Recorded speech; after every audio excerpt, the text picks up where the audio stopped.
Ladies and gentlemen, good day, and welcome to the Aditya Infotech Limited Q3FY26 earnings conference call hosted by Axis Capital. As a reminder, all participant lines will remain in the listen-only mode, and there will be an opportunity for you to ask questions after the presentation concludes. Should you need assistance during the conference call, please signal the operator by pressing star, then 0 on your touchtone telephone. Please note that this conference is being recorded. I will now hand the conference over to Mr. Nikhil Kandoi from Axis Capital for opening remarks. Thank you, and over to you, Nikhil. Thanks, Rayan. On behalf of Axis Capital, we welcome you all to Q3FY26 earnings conference call of Aditya Infotech Limited. We have with us today senior management represented by Mr. Aditya Khemka, Managing Director, Mr. Anup Nair, President, Strategy and Business Development, and Mr. Yogesh Sharma, CFO.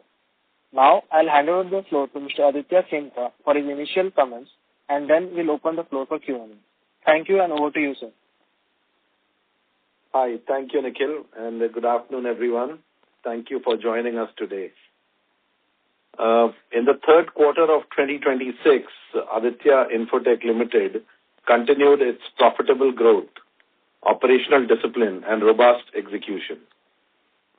Favorable industry tailwinds, largest portfolio of CP Plus trusted core cyber-secured products, large-scale domestic manufacturing, deep R&D skill sets, comprehensive distribution network, and sustained investments in technology and strategic partnerships help sustain our continued market share growth trajectory. Before I take you through the financials, let me briefly outline the broader industry environment in which we operate. The CCTV market demonstrates a robust long-term growth trajectory. Rapid urbanization with more emphasis on safety, improving spending power, and sustained government investments under smart and safe city initiatives are propelling strong and sustainable demand. Market projections suggest a consistent high double-digit growth over the medium to long term. We are also witnessing a decisive shift from HD analog products to network IP-based solutions, along with AI-enabled surveillance systems. Advanced video analytics, edge computing, and integrated command control platforms are becoming central to both government and private enterprise deployments, expanding the role of surveillance far beyond just security. From a policy standpoint, the Union Budget 26-27 has significantly bolstered India's technology and manufacturing ecosystem. The launch of the India Semiconductor Mission 2.0 seeks to expedite domestic capabilities throughout the semiconductor value chain in the country. These advancements strengthen the technology foundation that supports advanced CCTV and connected systems. They also enhance India's competitiveness in high-growth sectors such as artificial intelligence, Internet of Things, data centers, and sensor-based technologies, which are increasingly integral to future video surveillance solutions. The market landscape has also undergone a significant transformation, with notable shift towards cyber-security certified domestic Indian brands and some MNC global brands. CP Plus stands out as the single largest player in this evolving landscape with its constant effort in R&D, manufacturing, and localization. This shift has permeated all stages of the value chain, encompassing distributors, system integrators, and even the end users, which includes mid-market, small and medium enterprises, large corporations, and government sectors. This has accelerated market share gains for CP Plus, and our market share rose to almost more than 39% during the second quarter of FY26. The market share gain is expected to continue for Q3 as well. In Q3, the CP Plus brand continued its strong growth, contributing 87% of our overall AIL company revenue. IP products made up to 75% of CP Plus portfolio, underscoring the sustained shift towards high-value IP solutions.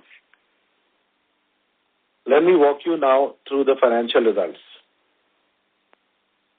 On the quarterly performance, revenue grew 37.3% year-on-year to 1139.1 crores, driven by strong demand from our expanding portfolio of CP plus CTC technology products across all segments from retail to projects and government.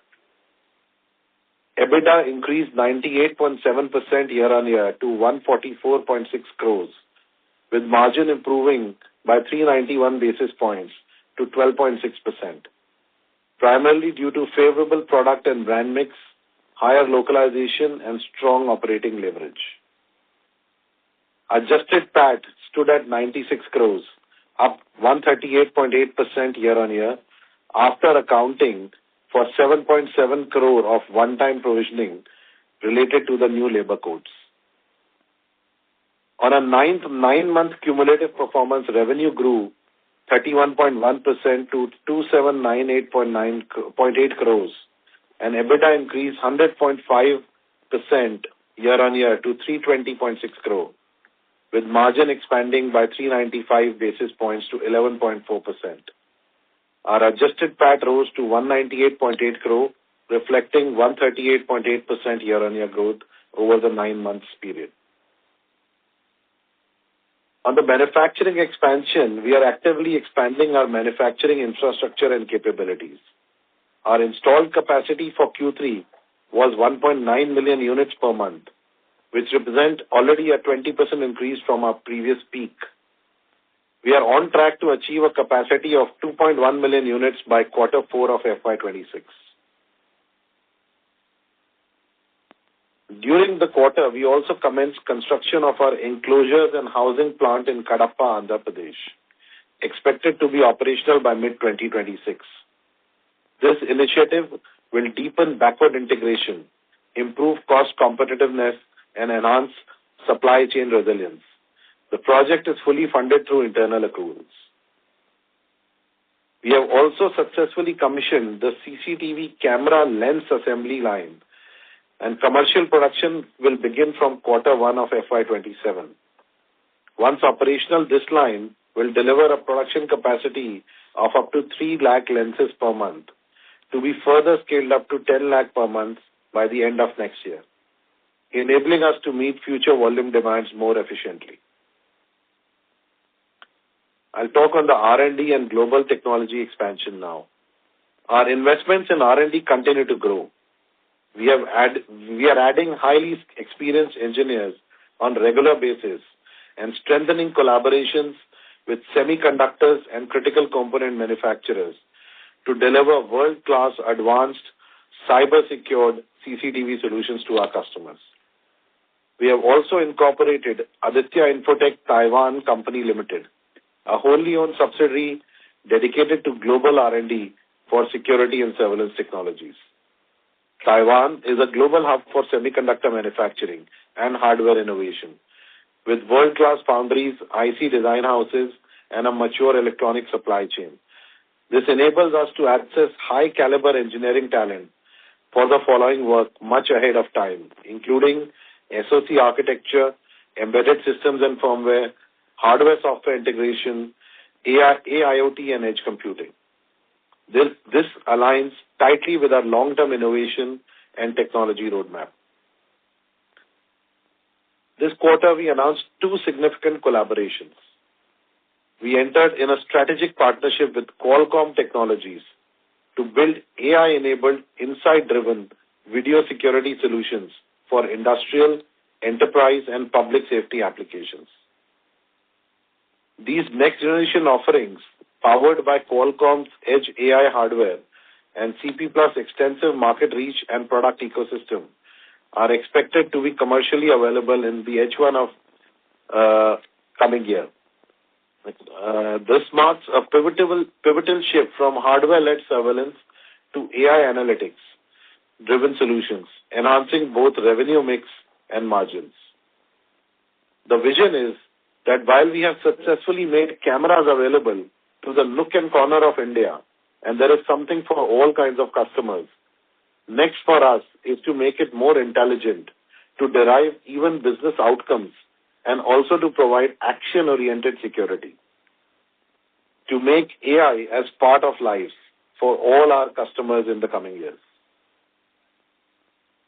We are also advanced our backward integration agenda by signing an MOU with Orient Cables for the manufacturing of coaxial and network cables, primarily for CP Plus captive consumption. This collaboration will strengthen supply assurance, enhance cost efficiencies, and support for our long-term growth ambitions. This JV will also be making camera cables for complete backward integration and localization. A bit on the brand strategy and consumer engagement now. As part of our multi-brand strategy, we have launched 2 new brands, IRA and NexIView, at IFSEC in December 2025, primarily targeted at mass market and unorganized segments. NexIView brand is set to hit the market in Q4FY26, and IRA brand is planned to launch in the first quarter of next financial year. Our consumer engagement also gained significant momentum with our new brand campaign featuring TN superstar Vijay Sethupathi, deepening our connect with the audiences in Tamil Nadu. We also enhanced visibility through our largest ever presence at IFSEC India exhibition, title sponsorship of PAC 2026, a high-impact visibility across Indian cricket series, and outdoor campaign across major airports in India. We have also announced a price hike of 6 to 8% in the month of January 2026, which is already passed to the market. And a further price hike is expected in the coming quarters in FY26-27, in line with the input cost rise from the memory gaps which is emerging in the market. We'll talk a little bit on the supply chain visibility now. The global supply challenges persist across SoC, memory including DDR and flash, and sensors. We have implemented several mitigation plans and are relatively better positioned and adequately covered for the next coming quarters. Our multi-SoC product development strategy involves product ranges across various SoC manufacturers, including Realtek, InnoFusion, Novatech, Umbrella, and Qualcomm, thereby diversifying our chipset sourcing base. For procurement, we are mapping the entire supply chain and directly engaging with all the chip manufacturers and their authorized distributors and also intermediaries, so as to ensure we have maximum availability at all times for the chipsets, especially in these crazy times. We are placing forward orders up to even 3 quarters in advance, and in some cases even doing prepayments to lock the chipsets, thereby securing supplies and maintaining market share growth trajectory. Given strong execution, a favorable external environment, and a robust product and manufacturing and localization pipeline, we up our guidance for FY 2026. On the revenue growth side, year on year, the range will be 3,900 to 4,100 with the expectation closer to the higher slab. The EBITDA margins we increased to 11 to 12% and PAT from 6 to 7 now to 7 to 7.5% in this year. To establish the tone for the upcoming financial year, we anticipate sustained robust growth and bullish sentiment. Consequently, our initial guidance for FY27 would be revenue between 5,350 to 5,550 crores, which is almost 30 to 35% growth over this coming year. The EBITDA margins are further raised to 12 to 13%, and the PAT from 7.5% to 8.5%. Thank you, everyone. We are now open to take questions from you. Thank you. Ladies and gentlemen, we will now begin the question and answer session. Anyone who wishes to ask a question may press star and 1 on their touchtone telephone. If you wish to remove yourself from the question queue, you may press star and 2. Participants are requested to use their handsets while asking a question. Ladies and gentlemen, we will wait for a moment while the question queue assembles. We take the first question from the line of Renu Baid from IIFL Capital. Please go ahead. Yeah, hi. Good morning, team, and congratulations for the strong performance. So first question, while you have elaborated quite a bit on the supply chain concerns and inflationary impact and price hikes, could you share a bit more detail in terms of to what extent you have seen the shortages impacting you, and you think while you're placing forward orders, near-term execution may be slightly softer when we look at fourth quarter? And in terms of inflationary impact, what would be the exact cost increase that you've seen? And in addition to the 6 to 8% price hike for Jan, would it be possible for you to quantify what is the quantum of price hike planned for fourth quarter and subsequently first quarter of 27? That's the first question. Okay. Thank you, Renu. So Renu, you see, generally what I have seen in the past couple of decades also in a situation like this, when there is a component shortage or something, it's actually for the big players an opportunity to scale bigger. The challenge comes to the long tail of the small players, which are unable to secure supplies because the supply is that much only. So what we have done is we've locking. First, we have done multi-SOC supply chain. So all our products, we have option A, B, or C available. That something or the other will be available to, for the same set of customers to be provided. Second, we have ensured enough supplies and lock-ins with all the chipset owners across the board. So all these 4 or 5 main chipset owners and the flash guys that we keep securing. And the only major change which will be there is the flash, where the prices are beyond control. So that is the thing, but the supply we are ensuring. So our focus will be to provide the supply, even though the cost may be a little higher on the DDR and the flash side. But supply side, we are ensuring that we don't fall short and our production keeps scaling up and our market share keeps scaling up. So this is we are taking it as an opportunity to scale up further. Now, our guidance for next year and your second part of the question, that how much impact will be there on the price, it will be a double digit. Now, what level of double digit hike further, we are quantifying and seeing.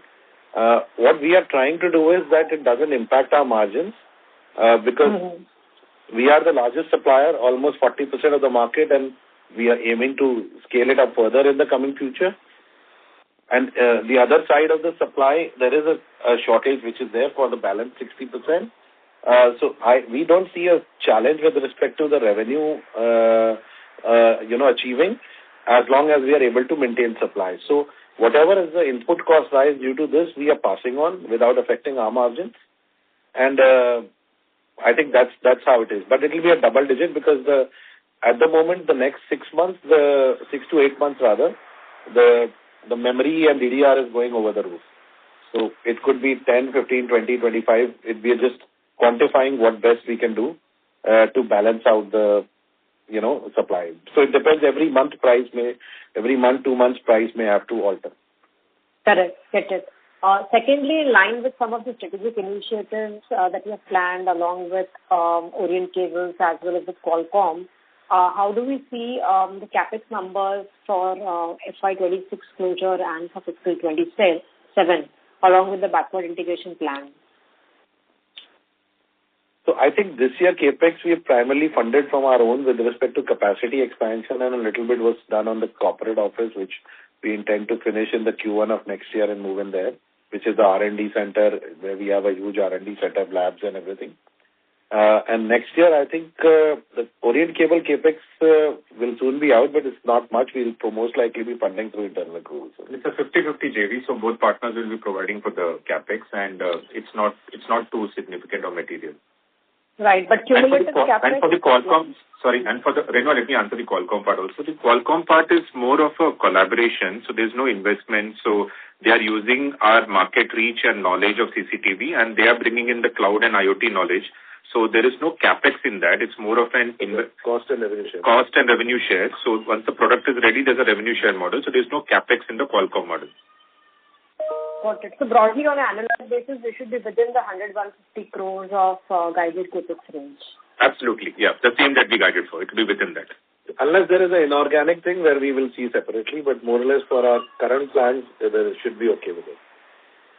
Got it. And lastly, in terms of slightly long-dated capacity expansion, where are we for fiscal 27 and capacity targets?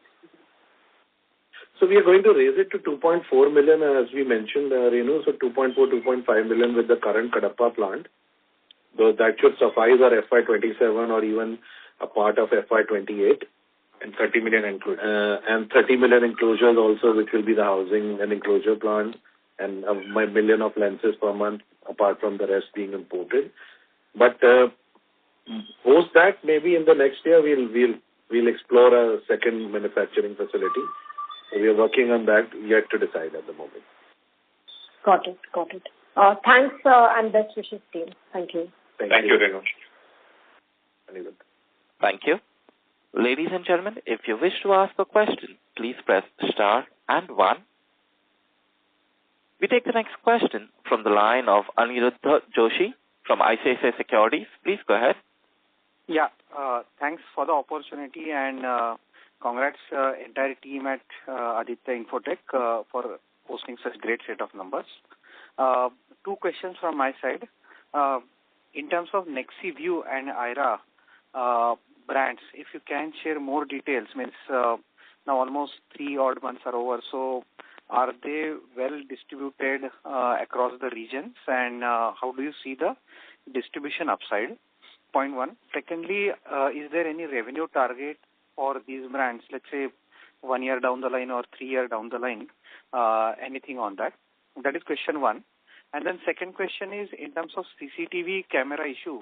So at least whatever we have spoken with peers, we understand compared to Aditya, the preparation level at peers might be slightly lower. So is there a potential to gain material market share as the issue progresses over next 6 months? And will it result in higher working capital also? Yeah, thanks. Yeah. Thank you, Aniruddha. I think I'll take the first question on the IRA and NexiView. See, the logic of launching these brands were because we wanted to evolve with a substantial market share as a company. CP Plus has already close to 40%, and we believe we will strive to further scale this up. Now, there are, we being the largest player in the market in trading and distribution across India, there are a set of customers who believe in a depth distribution model. So we launched the NexiView brand to cater to those customers. Like a guy maybe in Surat will say, I want exclusivity in Surat. A guy in Ahmedabad will say, I mean, in Ahmedabad exclusive. So it's like a city-based exclusive kind of a model with the NexiView brand, and this takes care of them. Had we not done that, these guys would probably given some, ray of light to small private Indian other brands. And these are long-term partners who have been working with us on one of our brands. So NexiView takes care of that story. The product will go live, or if all goes well, end of this month or the first week of March. In terms of feeding the market, the products will start flowing in the market. We're just awaiting the final BIS. The SCQC is all done. So any day it will come and then we'll start shipping.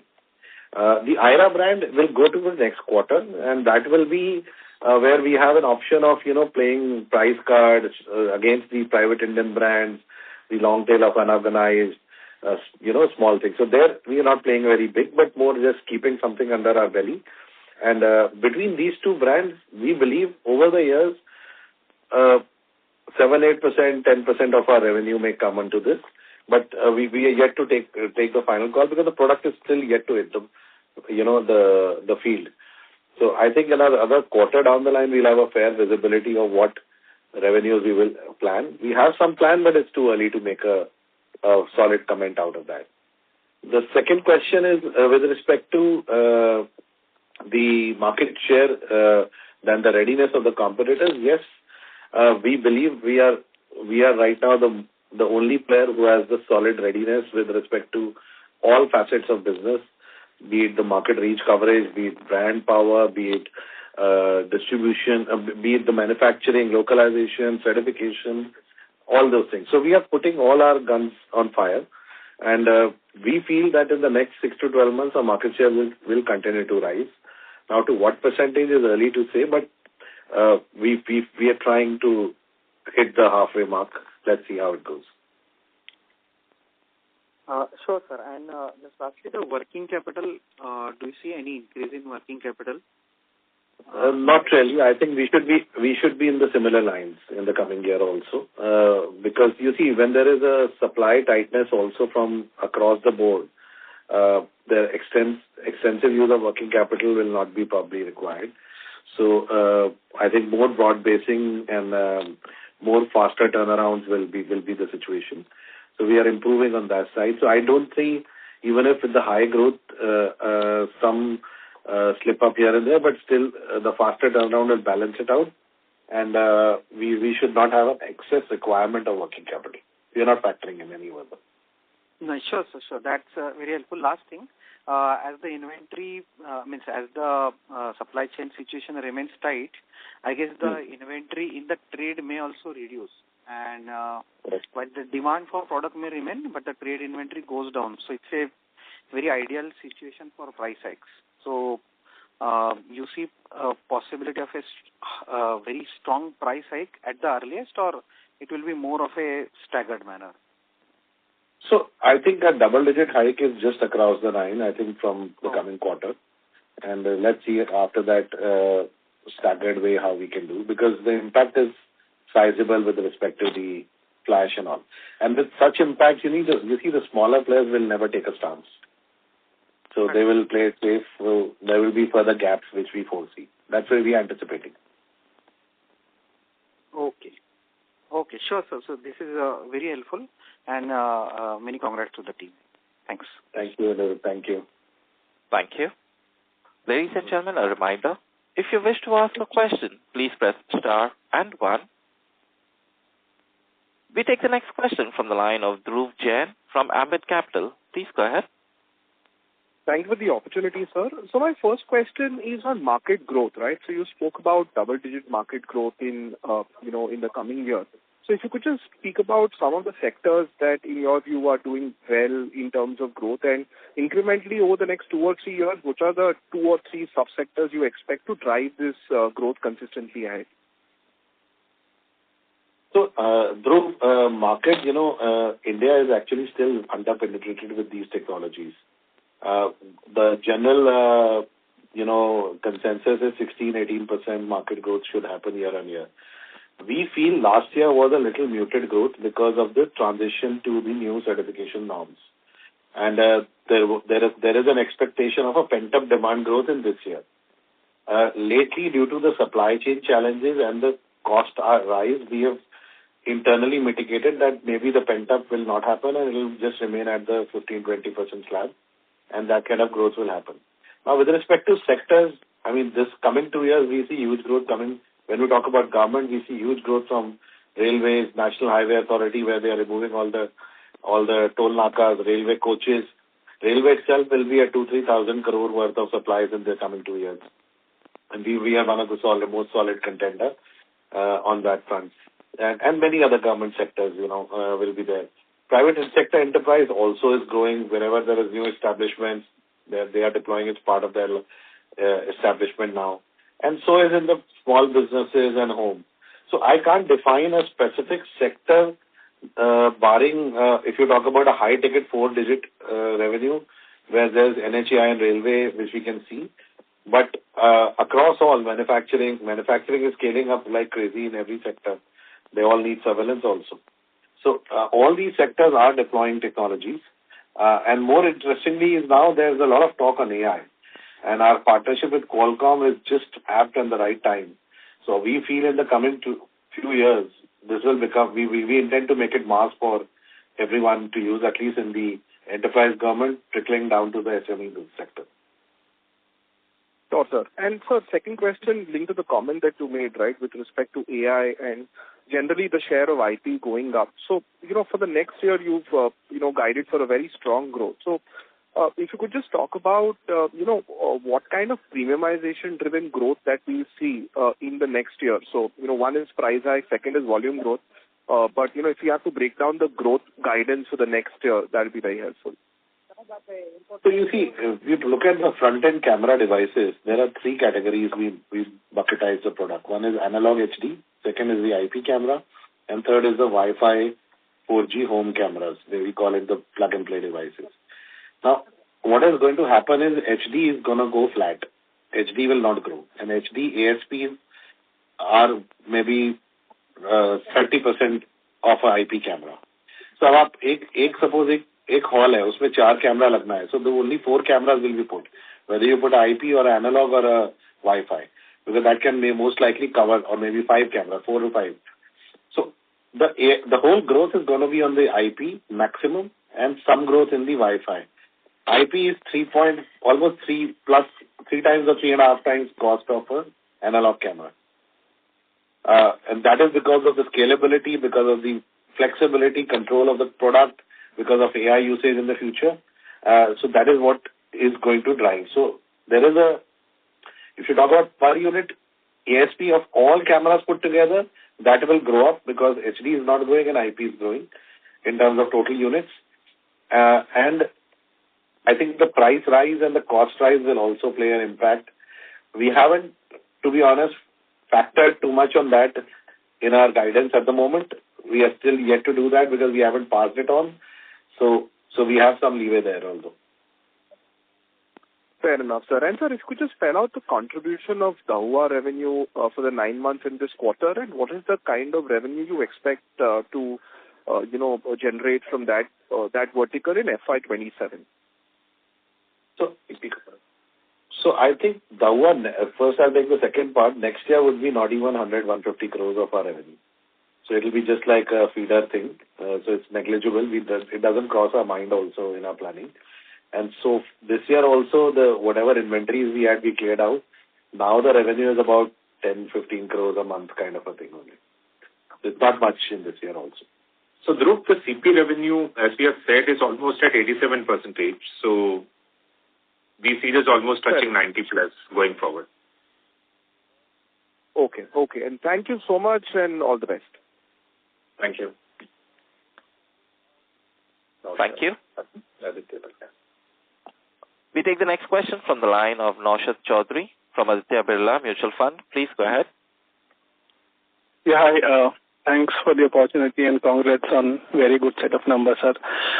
First, on the price hike, sir, I just wanted to understand, because historically this category would have been largely deflationary category, and this is the way the channel and users' mindset would have been. How you think the price hike would be absorbed and should not impact anything on the demand side, at least for short term, because nobody in the channel would have experienced this kind of thing from this category?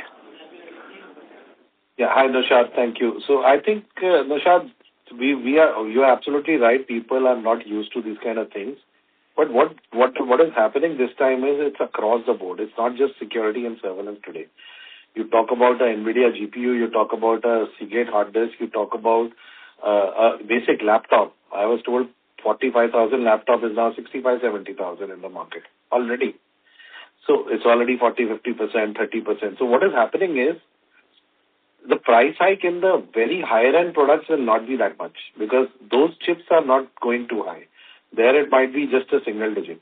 In the medium range will be probably early double digit. But the low end one, the entry level one, is where the maximum impact is because the DDR3 is reduced completely. It's now going to DDR4. Then there is most of the manufacturers have stopped making 8 and 16 GB. Their entry level has gone to 32 GB. So that entry level product, which the low end developing countries were using, is under challenge. And when you add a medium range SoC or DDR to make that product, the cost goes to a mid level product. So that's where the impact is. We believe the channel is mentally ready. The dealer distributors are mentally ready because for last 2-3 months they are seeing this in the market. And one of the products we trade is the micro SD card with our Wi-Fi camera. The cost has gone up 3x already, and it's whatever we are getting, people just buy. So it's not something which, we are quite confident that that absorption will happen. And like I said, the pent-up demand we were expecting will happen this year. Whether it will happen or not is yet to be seen, but the normal growth of the market will happen in terms of 15-20%. We believe that should happen, may not have the pent-up demand. So that is the mitigation we have done. But more than that will be covered up by the revenue growth itself in terms of the price resetting. So 15-20% volume growth should not be a challenge, and balance you will cover from the price hike. So that is, so you can say we will target more than 20% revenue unit growth, and the balance from price hike, and then this unit growth will largely happen on IP camera, not on the analog HD. So that will, the ASP is much higher. Right. And second, on the growth levers beyond FY28, if I understand it correctly, your core categories would hit a substantial market share by then. And post that, how should we, look at Aditya Infotech, beyond FY28, between 28 to 30, 31, how the growth journey would be? What are the levers we have in place? So, Naushad, that's a far-drawn question, but I can give you some sense of what we are thinking. So we are preparing ourselves to be a global company. We are, preparing ourselves on all, fronts. The Taiwan R&D setup, some more we are expanding, which will come in the future. Some inorganic plans are going on. So we are looking at being one of the large players from India, moving into the world market and having bases in multiple countries, and probably expand some product categories without diluting the focus of highest market share as a single largest highest market share in India in this product category. So that's where we are working. And then the last point is to enter into the cloud and the cloud data center and the AI services. So these are the visions. So work is going on and on. How far we will be successful is early times, but that's the direction we are taking the company into. Sure, sir. Thank you so much. All the best. Thank you. Thank you, Michelle. Thank you. Ladies and gentlemen, if you wish to ask a question, please press star and 1. We take the next question from the line of Pratik Chaudhary from Samarthya Capital. Please go ahead. So you see, look at the number of players which are getting into this market. What would be the current number presently in terms of players having both ER and STQC? And also, I mean, we presume that there are many in the pipeline, So what is your current perspective on this, and how do you see that shaping up industry dynamics over the next 1-2 years? So, Pratik, before the ER, if you had studied the earlier presentations, the market was segmented almost 1/3 into Chinese, 1/3 into Indian brands, and balance 1/3 was unorganized and some, global brands. So right now the ER certification, I don't know the exact number, but I think, 5-6 Indian brands have gotten some models, and about 5-7 global brands have got, so a dozen over brands have qualified. Now, I don't know how much portfolio is qualified for all. CP Plus, of course, is the largest one at the moment. And most of them, apart from the Chinese who don't qualify any further, did not have proper manufacturing, localization, or any, of the proper setup in India. There's just few people doing here and there, 1 or 2 offices, that kind of thing. So they're all scaling up their infra step by step. Some are not, some are living with that.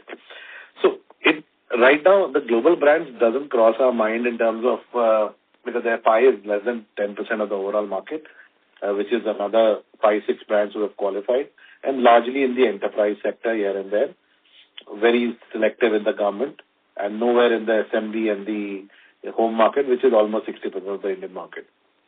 The other Indian players, most of them who have qualified, barring 1 or 2 who were there in the retail distribution, most of them were again in the enterprise and government. So Enterprise government, yeah, some brands have qualified. Retail distribution, still there is not much competition. I don't see with this supply tightness of the semicon and the memory that new entrants will come so fast. So any new entrant, maybe from another industry, would want to try this, may have to take a year or two delay. Because first they will be grappling with their own product supplies. Because the shortage is not just in CCTV, it's all across all electronics. So let's say another electronics company has to come. They need to first focus on their home turf for whatever products they are doing. Post that, they'll work on getting this. And in this, whether they will get the supply is another question at the moment in terms of the semicon. So we feel we have a good year headway, at least, and the supply shortage will play to our favor even more before we see more competition. And those people will, of course, take few years to even, challenge because it's a lot of solution selling. Right. And Chinese players are completely out, right? Not a single one of them would remain post April 2026. Yeah. As per the policy, the government has smartly done a trusted supply chain clause and those kind of things, so they don't qualify into these. Okay. And how many of our models, our camera models, have already been ER or STQC certified? So we have a full set of products needed to cover most of the market, 90% plus, already qualified. We are developing parallel, as I mentioned, multiple SoCs. Some of them are also qualified as a fallback option, and some more are in the process. So we are fairly in a good position. Okay. Thank you, sir. I'll get back in the queue. Thank you. Thank you. We take the next question from the line of Anuj Kashyap from A3 Capital. Please go ahead. Hi, good afternoon. I'm audible? Yes. Yeah, Anuj.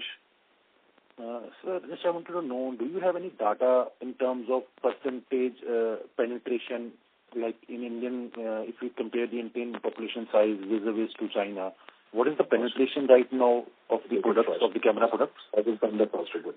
So, Anuj, I think it's there in the Frost report, and I think there must be a couple of other reports from Counterpoint as well. We'll have somebody try and see if we can get out some of the data. Okay, and sir, the one more, sir, like you have mentioned your tie-up with the Qualcomm. Like at present, Aditya Infotech is basically a hardware company, right? And now, if we are we envisaging that we turn into a service company plus hardware plus software as a service company? That's right. So yeah, that's the direction, Anuj. So even in the cameras we sell now, there is base level of analytics that are there. But what we are talking about is actually exploring the market and trying to take AI and analytics to the mass market with Qualcomm. And yes, that will be part of our journey to start selling services and AI to each and every customer that we are selling the IP camera range to. So that's part of our mandate for the long term. And sir, do you have any in your mind any revenue breakup, like if just for imagine like 90% is hardware and 10% is software? Do you have such type of data in your mind? So it's too early. The Qualcomm relationship also, is currently in the POC stage, and we're looking at anchor customers. And the whole AI market is also nascent, so it's too early to put a percentage to that. We would have some internal benchmarks into what percentage of our revenue should be from services, but that's way too early at this point in time. Thank you, sir. Best of luck for your future endeavors. Thank you. Thank you. We take the next question from the line of Aniruddha Joshi from ICICI Securities. Please go ahead. Yeah, thanks for the follow-up question. Just one question. There have been a lot of news flows regarding railways installing the cars, even CBSE, ICSE schools also installing the cameras in the classroom. So any further update on that? And in which stage these initiatives from the government would be, either planning stage or execution, and where does Aditya Infotech stand as of now on that? Yeah, thank you. So, Anirudh, the railway orders have started flowing in. The orders are closed. The orders are already logged in the system. So the materials are being procured. So you should see some billing in this quarter, and majority of the billing will flow into the H1 of next year. and we will have our share of the business. So it's still ongoing. There are tenders happening left, right, and center. We are the largest. And as the largest player, we would take our market share. Yeah, thanks. And in terms of schools, etc., any update on that? So, yeah, the government has mandated for the schools to update, but it's a slow process, Anirudh. It's not as if it's a definite mandate where everybody has to comply overnight. So we are getting wins there, but it's not something, it's not a large tender or a large state-driven thing. It's, more school-wise, district-wise, and that falls into our mid-market strategy, and we are winning those cases. We mentioned in our speech that, we can see CP Plus brand permeating all through the layers. So it's not just the market shares happening at the distribution. This has actually now become the de facto brand even at the end consumption level, be it the retail customer, the mid-enterprise, or the large corporate or government. So that's the positive signs that we are seeing. And any new greenfield projects that are coming in, by default, it's on CP Plus. Okay, sure. Very helpful. Many thanks. Thank you, Anirudh. I think that's the last question we take. Yes, sir. Ladies and gentlemen, with that, we conclude the question and answer session. I now have the conference over to the management for their closing comments. Thank you, guys, for joining this call. We'll host further calls as well, and we hope to stay on this growth trajectory and, stay as per or even over-deliver on our guidance. Thank you, guys. Thank you. On behalf of Axis Capital, that concludes this conference call. Thank you for joining us, and you may now disconnect your line. Thank you.